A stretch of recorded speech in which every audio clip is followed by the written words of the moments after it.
பஞ்சமி நாட்டின் மன்னர் பஞ்சோபகேசன். இவர் புதிதாக அமைத்த அழகிய தென்னந்தோப்பைக் காவல் காக்க பொறுப்பான ஆள் தேவை. அந்த வேலையை யாரிடம் ஒப்படைக்கலாம் என யோசனை செய்தார். அப்போது அவனுக்கு விவேகன் நினைவு வந்தது. அரசவே கோமாளியான அவன் அங்கும் இங்கும் சுற்றி வருகிறான். எந்த வேலையும் செய்வது இல்லை. அவனுக்கு இந்த வேலையை கொடுப்பது என்று முடிவு செய்தார்.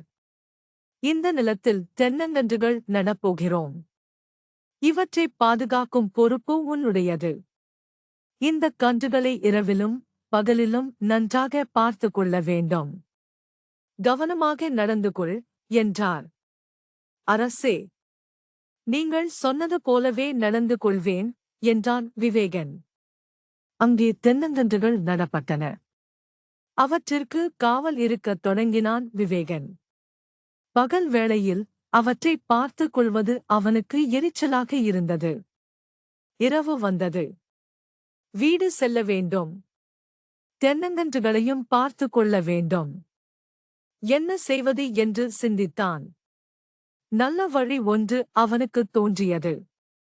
தென்னங்கன்றுகளை எல்லாம் பிடுங்கி ஒன்றாகக் கட்டினான். அவற்றைத் தூக்கிக் கொண்டு தன் வீட்டிற்கு வந்தான். தன் கண் பார்வையிலேயே அவற்றை வைத்திருந்தான். பொழுது விடிந்தது. அந்தக் கன்றுகளைத் தூக்கிக் கொண்டு நிலத்திற்கு வந்தான். முன்பு இருந்தது போலவே அவற்றை நட்டு வைத்தான்.